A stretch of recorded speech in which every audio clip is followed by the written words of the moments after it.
We're back. You are chatting with John P. Today, we are going to be talking about some watches that I think you should add to your collection immediately if you like these watches, love these watches, or perhaps you were thinking of adding them to your collection. Anyway, some of these watches on the list have really grown pretty tremendously in terms of desirability. Some of them have also gone up considerably in price because a lot of the times that is what happens when the watch becomes more desirable. But also some of these watches I just think are really great value, and I can just not fathom how they would not go up in terms of desirability or price just because of how much value I do see them delivering to us as watch collectors. But guys, please do not forget to check out delraywatch.com, where we got Rolex sports models in stock, a bunch. Actually, Carlos is behind this wall here. I know I always point over here. There's a window and Carlos is over there. He's waving to all of you. He's actually waving around Rolex sports models. So they are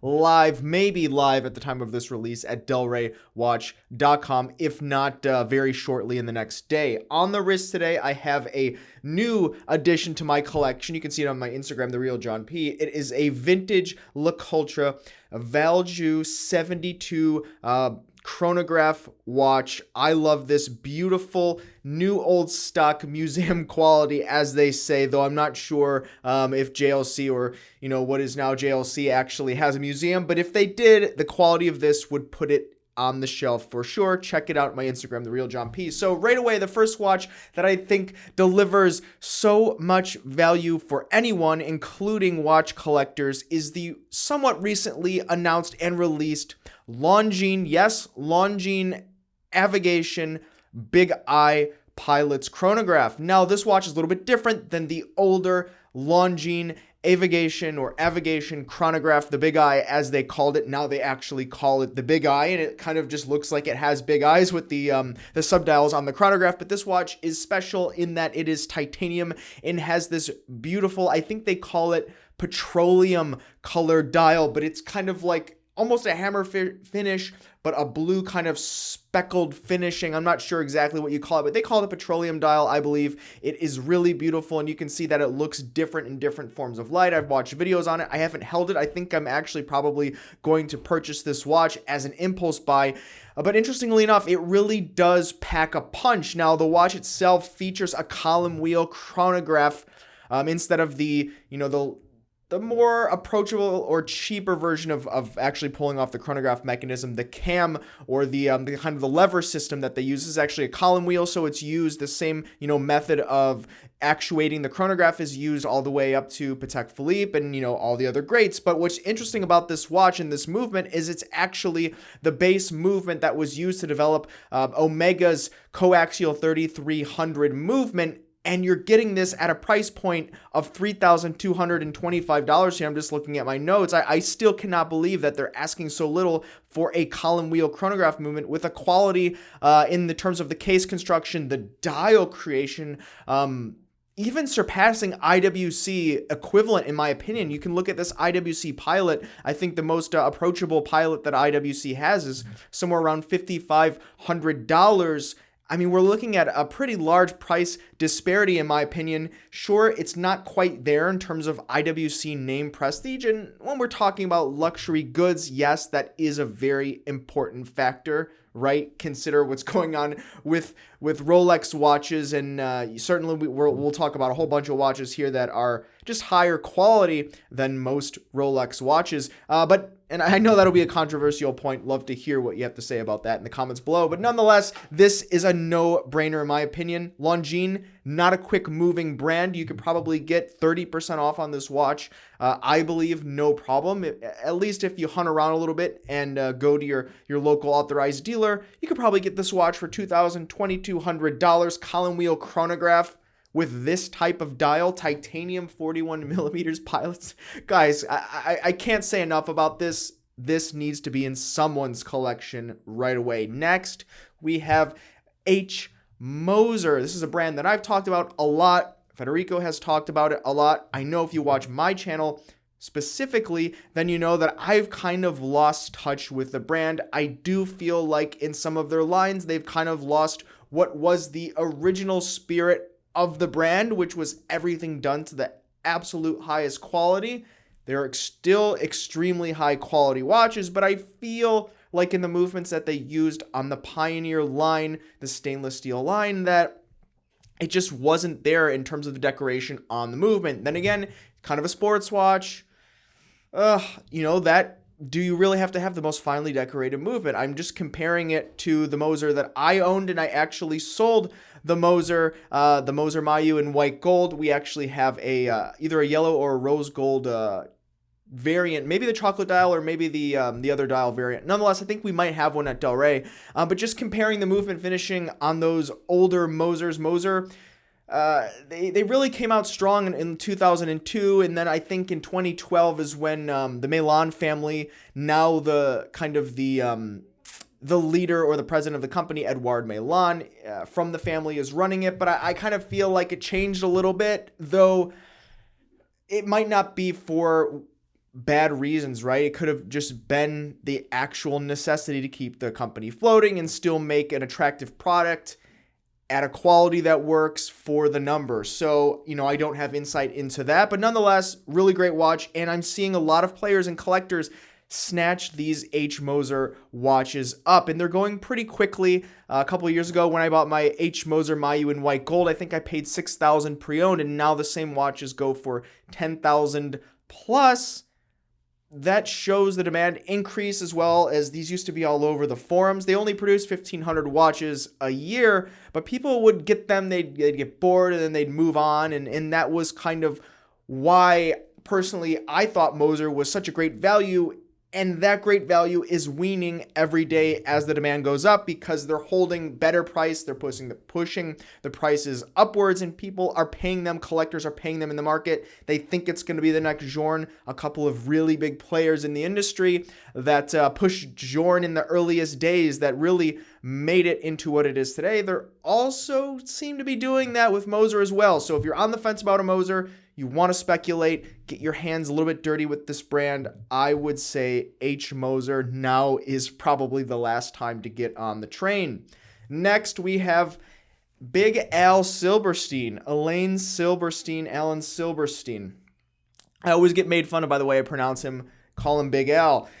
Here's the thing. This is a guy that had a really great idea, a really artistic, eccentric brand that's now defunct, but has increased in collectability and desirability, I believe, because he was incorporated and involved in a couple of project watches from greats. MB&F, he also was a part of, he did a design for Romain Jerome. I think we have one of the Romain Jerome, was it the spacecraft or the subcraft? They're basically the same watch. We have one of those, I believe, at Del Rey. But he also was a part of the Louis Erard brand partnership, where he designed, his interesting colorway. He has the reds, the yellows, the blues, and that's kind of his signature palette. And interestingly enough, I remember reading an interview with him. He pushed so hard to have the chrono pushers. He's known for his chronographs and his squiggly line hands on the watches.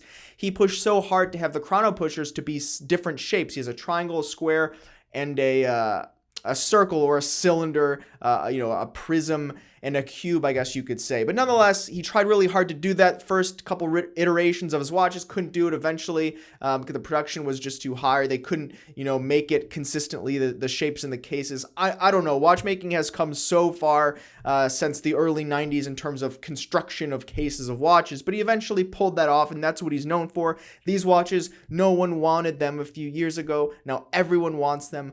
I was at a watch event a few days ago, and a really nice guy was showing me pictures of his collection. He had complicated Pateks, he had A. Longuzzonas, a Datograph, he had all these very nice high-end watches, and he's like, this is one of my favorite watches, look at this watch. He has an Alan Silberstein in his collection, and these watches were overlooked by the people that were collecting watches like that high-end, high-prestige, ultra desirable, really fine watch segment. And now they're cool, they're trendy, they're interesting, and people are buying these up. Don't believe me? Check out eBay, check Chrono24. They were everywhere, couldn't get rid of them. We had some in the past, we could not get rid of them. Now we can't get them to stock them. Check it out, Alan Silberstein. Next, we have a Cartier. Yes, I said it, Cartier, a Cartier Tank Solo XL. Now, there are going to be some diehard watch collectors out there that have been collecting for a long time that are going to say, Cartier, no way. The Cartier died with the Roadster. That is changing and changing very quickly. I was talking with an authorized dealer, a president of an authorized dealer. They have a few locations. I was talking with him and he mentioned to me, hey, can you believe what's happening with Cartier? And I was shocked because I noticed that I made a couple of videos ago about where I mentioned Cartier really coming back. They've started the aftermarket community has been taking some of these watches, diamond studding them, selling them to kind of celebrities and that crew. And when that happens, the demand is really going up because that's mainstream, that's mass consumer, that's popular, that's not necessarily the watch geek. But what I think is for $3,500 to get into a brand, an old world brand like Cartier, where the demand is going up. We're seeing it at the authorized dealer level. We're seeing it in the pre-owned space as well. Now, I'm not saying every Cartier is going to go up in terms of desirability, but at $3,500 for this entry-level automatic watch, and by the way, Cartier doesn't even tell you what movement they're putting in the watch. They've gone through different movements over time, and they change it, and they don't want to be held to the movement. They'd rather be held to the brand name, in my opinion, and what I see, kind of anecdotally. But $3,500, and beat it up a little bit, you can get a discount outside of the boutique, ecosystem. That is just a great deal for an old world brand that, regardless of which movement they're putting in there, they use rock solid workhorse movements for the most part. I think that's a great deal. If the demand does go up for the Cartier brand and watches in general and Cartier watches together, I cannot imagine them not raising the price on this, because this is, while savable territory for a lot of people, this is starting to get into impulse buy territory from a lot of the brands. And this is a watch that's trading less, or even just listed retail considerably less than the lowest entry level watches from, I believe, Omega. Don't quote me on that exactly. I believe Omega in terms of retail price, but certainly Rolex. So Cartier, I think, should be on the radar. Cartier Tank Solo XL, pretty great value. Lastly, I can't believe this one, but spot check me on this. Go to Chrono24, go to Watch Recon, go to the forums, go to eBay. Daniel Roth. Daniel Roth was a watchmaker. His brand pretty much went defunct. He would make these unique shape. He had a very particular shape that he used, that he created, and it was almost a tonneau, but not quite. If you know the brand, you know exactly what I'm talking about. Bulgari purchased the brand at about the same time, roughly the same time they bought Gerald Genta. They, for the most part, stopped doing the Daniel Roth thing. They had a couple of kind of recreations for Daniel Roth, the spirit of his design, the aesthetic, and kind of the whole, almost the persona of him as a designer put into a couple of his watches. It died down and went by the wayside. Maybe they serviced some of the watches. Who knows? These watches a year ago, no one wanted them. We at Del Rey, we actually turned down a bunch of them because we just didn't think that anyone wanted them. But now, just out of curiosity, me trying to figure out, where does this ultra high demand for watches end? Does it stop at Alan Silverstein? Does it stop at H. Moser? Does it stop at Cartier, a brand that was really tough in the watch community for the longest time after the Roadster? No, it doesn't. It keeps going to Daniel Roth. And these watches, you'd be hard-pressed to find a men's size Daniel Roth under $6,000. And that's not even considering the complicated, the World Times and some of the other more complicated Daniel Roth watches like the Tourbillons. Forget it. These watches are very desirable. And in my opinion, I think this is this mentality that people are kind of developing in today's world, where it's like everyone is looking for the next thing. People are looking for the next social media platform. And I know I'm kind of deviating away from watches, but I think watches are part of the world, so it all relates, right? People are looking for the next social media platform, Clubhouse. People are looking for the next big city. People are talking about Austin and other cities like Miami as being, the next Silicon Valley, the next big city, the next big thing. Everyone, don't even forget crypto. I don't want to get you started talking about crypto in the comments, but people are talking about the next big coin, the next big currency, the next big ICO. People in all categories of everything are talking about the next big thing. And when we talk about watches, I see the same thing happening. People are speculating with the Mosers, with the Silbersteins, with the Daniel Roths, and I don't see an end to it. The next big thing is kind of the trend we have, including watches. What do you guys think? Hate to perpetuate this next big thing theory, but leave in the comments below, which brands do you think are the next big thing? Is there a next big thing? Are there any great values? And also, what do you think about this Longines? I really love it. Love to hear it in the comments below. Thanks, guys. You've been chatting with John P. Ciao.